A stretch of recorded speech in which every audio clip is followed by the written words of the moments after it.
Mayor V രാജേഷിനെതിരെ കോൺഗ്രസും അതുപോലെ തന്നെ കമ്മ്യൂണിസ്റ്റും ഇവരെ UDF LDFും ചേർന്ന് അവിശ്വാസ പ്രമേയം കൊണ്ടുവരുന്നു എന്നൊക്കെ പറയുന്നു.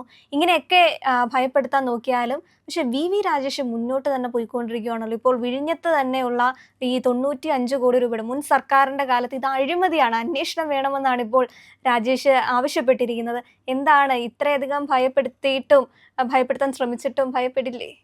ഇതിനൊരു അനുബന്ധം കൂടെയുണ്ട്. കാരണം മേയറിനും ഡെപ്യൂട്ടി മേയറിനുമെതിരെ സ്വന്തം ഓഫീസിൽ കയറാൻ ശ്രമിച്ചു എന്നും പറഞ്ഞിട്ടാണ് ഒരു കേസ് ഇട്ടേക്കാൻ ചാർജ് ഷീറ്റ്. ഇതൊക്കെ ഒന്ന് ആലോചിച്ച് നോക്കൂ. സ്വന്തം ഓഫീസിലാണ്ട് എവിടെ കയറും? ഒരു CPMൻ്റെ നേതാവ് വന്നെന്ന് പറയാണ് അയാൾക്ക് പുറവശത്ത് കയറ്റി കൂടെ വന്നൂടെ? മേയർ പറയും എന്ത് ഞാൻ പുറവശത്ത് കൂടെ കയറ്റി കൂടെ വരണം? ജനങ്ങൾ എന്നെ തിരഞ്ഞെടുത്ത് കൗൺസിലറാക്കി, കൗൺസിലർമാർ തിരഞ്ഞെടുത്ത് മേയറാക്കി. ഞാൻ എൻ്റെ ഓഫീസിലേക്ക് മുൻ റോഡ് വാതിലിൽ കൂടെ അല്ലാണ്ട് പിൻവാതിൽ നിയമനം നടത്തി പരിശീലനമുള്ള ആൾക്കാരല്ല, പരിചയമുള്ള ആൾക്കാരല്ല ഞങ്ങളെന്ന് അദ്ദേഹം ആർജവത്തോട് പറയുന്നുണ്ട്. അദ്ദേഹത്തിൻ്റെ കാലിന് പരിക്കുണ്ട്. ഇന്നലെ കൂടെ ശ്രീമതി ആശാനാഥിനെ ഞാൻ കോൺടാക്ട് ചെയ്യാൻ ശ്രമിച്ചപ്പോൾ ചേച്ചി നാളെ വിളിക്കുമോ, എനിക്ക് സംസാരിക്കാൻ വയ്യ, നെഞ്ചിലാണ് പരിക്ക് പറ്റിയിരിക്കുന്നതെന്ന് പറയുകയുണ്ടായി. ആ അവസ്ഥയിലിരിക്കുന്ന അവർക്കെതിരെ കേസ്. ഇതെന്താ ഇങ്ങനെയാണ് കാര്യങ്ങൾ. അപ്പോൾ ഇന്ന് ഞാൻ നമ്മളുടെ പ്രിയങ്കരിയായ റിട്ടയർഡ് DGP ശ്രീമതി ശ്രീലേഖ IPSനോട് സംസാരിച്ചപ്പോൾ അവർ പറയുകയാണ് എന്താണ് ഈ തിരുവനന്തപുരത്ത് നടക്കുന്നതെന്ന് മനസ്സിലാകുന്നില്ല. ഇവർക്ക് ആകെ പരിഭ്രാന്തി വന്ന അവസ്ഥയിലാണ് രണ്ടുപേർക്കും, കോൺഗ്രസ്സുകാർക്കും അതേപോലെ തന്നെ കമ്മ്യൂണിസ്റ്റുകാർക്കും. ഇപ്പോൾ ആതിരെ പറഞ്ഞതിൽ ഒരു കറക്ഷൻ ഉണ്ട്. കോൺഗ്രസ്സുകാരും കമ്മ്യൂണിസ്റ്റുകാരും ഒന്ന് തന്നെയാണ് മോളെ. ഇന്ത്യ മുന്നണി തന്നെയാണ് കേരളത്തിൽ. അല്ലെങ്കിൽ എത്ര സീറ്റ് നമ്മൾ കേരളത്തിൽ ജയിക്കേണ്ടതാണ് അല്ലേ? BJP നമ്മൾ എന്ന് പറഞ്ഞാൽ ഞങ്ങളുടെ പാർട്ടി BJP കഴിഞ്ഞ അസംബ്ലി തെരഞ്ഞെടുപ്പിൽ ധാരാളം സീറ്റുകൾ ജയിക്കേണ്ടതാണ്. ഇന്ത്യ മുന്നണിയുടെ അണ്ടർ കറൻസ് കൊണ്ടാണ് നമ്മൾ തോറ്റത്. ഇപ്പോൾ തിരുവനന്തപുരം കൗൺസിലാണെങ്കിൽ, കോർപ്പറേഷൻ കൗൺസിലാണെങ്കിൽ 2 സ്വതന്ത്രരാണുള്ളത്. ഒരു കോൺഗ്രസ് വിമതനാണുള്ളത്. അദ്ദേഹം മീറ്റിങ്ങിൽ പോലും അങ്ങനെ റെഗുലറായിട്ട് പങ്കെടുക്കുന്നില്ല. വരികയാണെങ്കിൽ ഡിസിഷൻസിലൊന്നും അങ്ങനെ ഒപ്പുവയ്ക്കുന്നില്ല. എവിടെയും തൊടാണ്ട് അവിടെയും ഇവിടെയായിട്ട് നിൽക്കുന്നു. ഒരു സ്വതന്ത്രൻ BJPക്ക് പുറത്തു നിന്ന് സപ്പോർട്ട് കൊടുക്കുകയും ചെയ്യുന്നുണ്ട്. നമ്മളുടെ സുഗതൻ കൗൺസിലറാണെങ്കിൽ കാപ്പ കേസിൽ ഇവർ ബലമായിട്ട് കാപ്പ ചുമത്തി. അത് ചെയ്യാനുള്ള യാതൊരു കുറ്റവും അദ്ദേഹം ചെയ്തിട്ടില്ല. അങ്ങനെ പറയുകയാണെങ്കിൽ രാഷ്ട്രീയ പ്രവർത്തനത്തിൽ ഏർപ്പെട്ടിരിക്കുന്ന എല്ലാവരുടെയും എതിരെയും കാപ്പ ചുമത്താം. ഏതെങ്കിലും സമരത്തിൽ നമ്മൾ പങ്കെടുത്തിട്ടുണ്ടാകും, ഏതെങ്കിലും ബാരിക്കേഡുകൾ നമ്മൾ പിടിച്ച് തള്ളിയിട്ടുണ്ടാകാം, ആരുടെയെങ്കിലും നേരെ ആക്രോശിച്ചിട്ടുണ്ടാകാം. ഇത്രയൊക്കെ അദ്ദേഹവും ചെയ്തിട്ടുള്ളൂ. അദ്ദേഹം അല്ലാണ്ട് ആരെയും വെട്ടുവോ കൊല്ലുവോ കത്തികാട്ടി ഭീഷണിപ്പെടുത്തുകയോ ഒന്നും ചെയ്തിട്ടില്ല. നേരെ എതിരെയാണ് അദ്ദേഹത്തിൻ്റെ വീട്ടിൽ വന്ന് പോലീസുകാർ ചെയ്തത്. അപ്പോൾ ആ പോലീസ് ഉദ്യോഗസ്ഥനെതിരെ, വെടിവെച്ച പോലീസ് ഉദ്യോഗസ്ഥനെതിരെ കാപ്പ കേസെടുക്കുമോ? കയ്യിലൊരു തോക്കുണ്ടെന്നും പറഞ്ഞ് പോലീസുകാർക്ക് എന്തും ചെയ്യാമെന്നോ? സമാധാനപരമായി ജീവിക്കുന്ന ഒരു കുടുംബത്തിനെ രാത്രി കയറി ആക്രമിച്ച് കീഴ്പ്പെടുത്തുവാൻ മാത്രം സാമൂഹ്യ വിരുദ്ധനാണോ ശ്രീ സുഗതൻ? തിരഞ്ഞെടുക്കപ്പെട്ട ഒരു കൗൺസിലറല്ലേ? ഇവർക്ക് ആകെ അജിറ്റേറ്റഡാണ്. ആദ്യം തുടങ്ങുന്നത് ഒരു പഞ്ചായത്തിൽ നിന്നാണ്, പിന്നെ മുനിസിപ്പാലിറ്റി. ഇപ്പോൾ കേരള സംസ്ഥാനത്തിൻ്റെ ഹൃദയമായ തിരുവനന്തപുരം കോർപ്പറേഷനിലേക്കാണ് ഭരണം വന്നിരിക്കുന്നത്. എങ്ങനെ അവർ അസ്വസ്ഥരാവാതിരിക്കും? മാത്രമല്ല പല കാര്യങ്ങളും അവിടെ കേരളത്തിൻ്റെ മുഖ്യമന്ത്രി, പ്രതിപക്ഷ നേതാവ്, മന്ത്രിമാർ, നമ്മുടെ അസംബ്ലി മന്ദിരം ഉൾപ്പെടെയുള്ള എല്ലാ ഇൻസ്റ്റലേഷൻസും, ഗവൺമെൻറ്റിൻ്റെ എല്ലാ സെക്രട്ടേറിയറ്റിൻ്റെ എല്ലാ കാര്യങ്ങളും ഉണ്ടെങ്കിലും പ്രധാനപ്പെട്ട കാര്യങ്ങൾ ചെയ്യേണ്ടതെല്ലാം തന്നെ മേയറും കൗൺസിലുമാണ്. അപ്പോൾ അവർക്ക് എങ്ങനെ സഹിക്കാൻ പറ്റും? മേയർ ഇല്ലാണ്ട് ഒരു പരിപാടിയും നടക്കില്ലെന്നേ. രാഷ്ട്രപതി വന്നിറങ്ങട്ടെ, പ്രധാനമന്ത്രി വന്നിറങ്ങട്ടെ, ആര് വന്നിറങ്ങട്ടെ, ആ കറുത്ത ഗൗണ് വിട്ട് മേയർ അവിടെ നിൽക്കണം പ്രോട്ടോക്കോളിൽ ക്ഷണിക്കാനായിട്ട്. ഇത്രയും നാളും നമ്മൾ കണ്ടതാ ആര്യക്കുഞ്ഞെഴുതുന്ന പരാക്രമത്തോടെ പ്രധാനമന്ത്രിയുടെ കാറിൻ്റെ മുമ്പിൽ ചാടിക്കയറാനോ പ്രോട്ടോക്കോളൊന്നും അറിയാണ്ട് അങ്ങനെ പോകണമെന്നൊക്കെ. ആ പരാക്രമങ്ങളൊക്കെ കണ്ടവർക്കെതിരെ കേസെടുത്തോ? പ്രോട്ടോക്കോൾ ലംഘനമാണ് നടന്നിരിക്കുന്നത്. സുരക്ഷാ ഭീഷണിയാണ് ആര്യ വരുത്തിയത്. എന്നിട്ടും എന്തെങ്കിലും ചെയ്തോ? സ്വന്തം ഓഫീസിൽ കയറാൻ ശ്രമിച്ച മേയറെ എൻ്റെ അടുത്ത് ഞാൻ പേരെടുത്ത് വെച്ച് തന്നെ പറയുകയാണ്, ശ്രീലേഖ മാഡം ഒരു IPS ഓഫീസറാണ്. മാഡം പറഞ്ഞത് അവർക്കത് ചെയ്യാനുള്ള അധികാരമില്ല.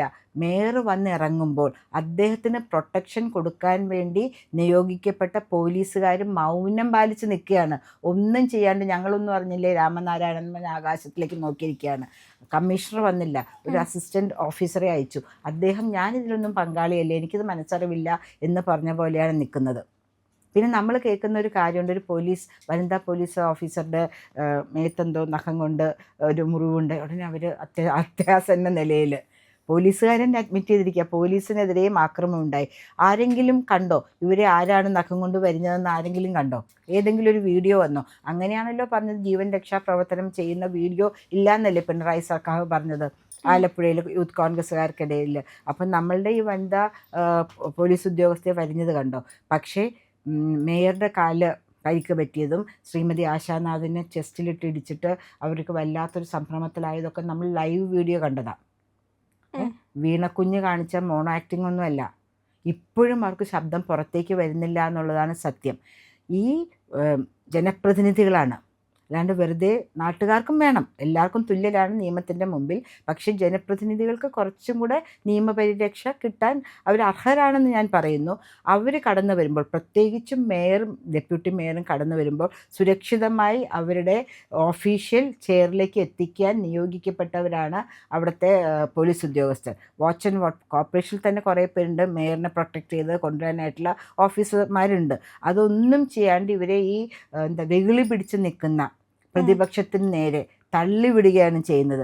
നമ്മൾ കാണുന്നുണ്ട് വീഡിയോയിൽ ഈ കൗൺസിലർമാരും മേയറെ വട്ടം ചുറ്റിപ്പിടിച്ച് കയറാൻ സമ്മതിക്കാണ്ട് നിൽക്കുന്നതും അദ്ദേഹം വാതിൽ തള്ളി തുറന്നുള്ളിൽ കയറാൻ ശ്രമിക്കുന്നതൊക്കെ. ഇതൊക്കെ എന്തെന്നാണ്?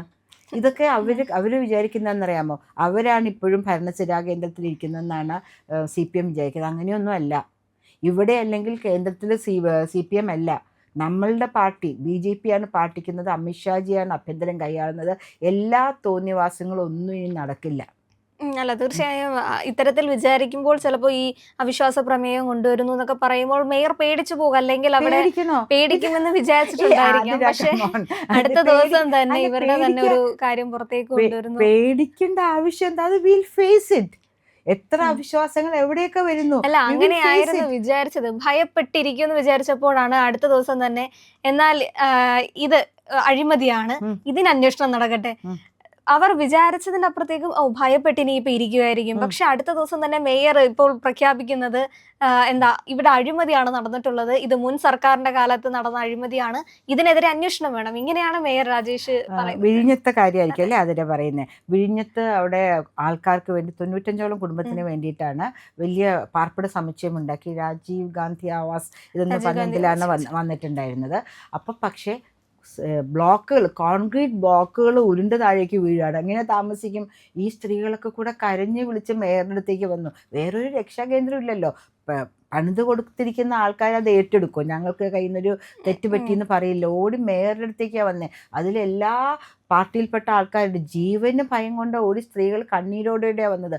മേയർ പറഞ്ഞു ഞാനത് ശരിയാക്കി തരും. അതുപോലെ തന്നെ ആ കമ്പോളങ്ങളിലുള്ള എല്ലാ അനധികൃത കടമുറികൾ വെറുതെ എടുത്തു വെച്ചിട്ട് വാടകയ്ക്ക് കൊടുത്തേക്കുക, ഉയർന്ന വാടകയ്ക്ക് കൊടുത്തേക്കുക.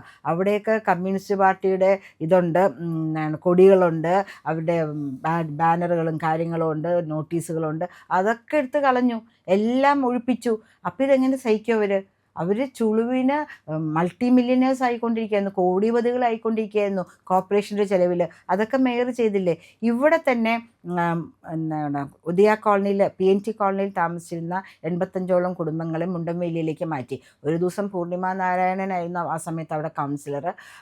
അവർ പറഞ്ഞപ്പോൾ പിണറായി പോകുന്നുണ്ടായിരുന്നു കൊച്ചിയിൽ കൂടെ. ഉടനെ ഒരു സ്ഥലത്ത് കൊണ്ടൊരു കല്ലിട്ടു. ആ കല്ലന്വേഷണം കുറേ നടന്നതാണ് കേട്ടോ. അന്ന് ഞാൻ കൗൺസിലറൊന്നുമില്ല, കല്ലന്വേഷണം കണ്ടില്ല. എന്തായാലും അത് പഴുതു കൊടുത്തു. നമുക്കവിടെ താമസിക്കാനേ പറ്റില്ല. അവിടെ ഭയങ്കര ലീക്കാണ്. ടോയ്ലറ്റ് വരെ താഴത്തെ ടോയ്ലറ്റിലേക്ക് ലീക്ക് ചെയ്യും. 2-3 ആഴ്ച മുമ്പ് GCDയുടെ മുമ്പിൽ ഒരു വലിയ സമരം നടത്തി, ഒന്നും നടന്നില്ല. ഇനി ചൊവ്വാഴ്ച അവർ BOT പാലം ഉപരോധിക്കുകയാണ് വൈകുന്നേരം മുതൽ. അങ്ങനെ ഒരു അവസ്ഥ നടക്കുമ്പോൾ ഇപ്പോൾ ഇവിടെ ഭരിക്കുന്നത് കോൺഗ്രസ്സാണ്. കമ്മ്യൂണിസ്റ്റുകാർ പണിത് കൊടുത്തതാണ്. എന്തുകൊണ്ട് നമ്മളുടെ മേയർ രാജേഷ് പറയുന്ന ആർജവത്തോടെ ഇവിടെ ഇതിന് തടയിടാനായിട്ട് ശ്രമിക്കുന്നില്ല? എന്തുകൊണ്ട് ഈ മുണ്ടംവേലിയിലുള്ള ആൾക്കാരെ ചേർത്ത് പിടിക്കുന്നില്ല? അവരും മനുഷ്യരല്ലേ, അവർക്കൊന്നും മനസ്സമാധാനത്തോടെ കക്കൂസി പോകണ്ടേ അതിലെ? അപ്പോൾ ഇതിപ്പോൾ നമ്മൾ പറഞ്ഞു വരുന്നത് ഉപസംഹരിക്കുകയാണെങ്കിൽ രാജേഷിൻ്റെ അടുത്ത് ഒരു കാര്യവും നടക്കില്ല. അവിശ്വാസം വന്നാൽ നേരിടുന്നേ. അവിശ്വാസത്തിന് നേരിടാൻ ഇത്ര പേടിക്കുന്ന കാര്യം? അത് നേരിടും എന്നുള്ളതിന് മേയർ രാജേഷ് തന്നെ കാണിച്ചിട്ടുള്ള ഒരു കാര്യമാണ്. തന്നെ പേടിപ്പിക്കാൻ നോക്കിക്കഴിഞ്ഞാൽ അവിടെ ഇരിക്കത്തേ ഉള്ളൂ. അദ്ദേഹം പറഞ്ഞ മുൻവാതിൽ കൂടെ തന്നെ വരുള്ളൂ, പിൻവാതിൽ കൂടെ ഒരു കളിയില്ല. അവിശ്വാസം വരുമ്പോൾ അത് നേരിടും. അവിശ്വാസം കൊണ്ടുവരണമെങ്കിൽ ഇവർ രണ്ടൊരു ഇന്ത്യ മുന്നണി ഒരുമിച്ച് നിൽക്കണമല്ലോ. ഇത്രയും വലിയൊരു കോർപ്പറേഷനെ താഴെ ഇറക്കാൻ വേണ്ടി ഇവർ ഒരുമിച്ച് നിൽക്കുകയാണെങ്കിൽ കേരള മനസാക്ഷിയുടെ മുമ്പിൽ ഇവരുടെ സ്ഥാനം എന്തായി? അത്രയേ ഉള്ളൂ. രാജേഷിനും ഒരു പ്രശ്നമില്ല, ആശയ്ക്കും ഒരു പ്രശ്നമില്ല. അവരൊക്കെ തീയിൽ കുരുത്തതാണ്. എത്രമാത്രം സംരംഭങ്ങളിലൂടെ അവർ കടന്നു പോയിരിക്കുന്നു. ഒരു ചീള് കയറ്റി വന്നാൽ ഇവർ പേടിക്കേണ്ട വല്ല ആവശ്യമുണ്ടോ? അത്രയേ ഉള്ളൂ.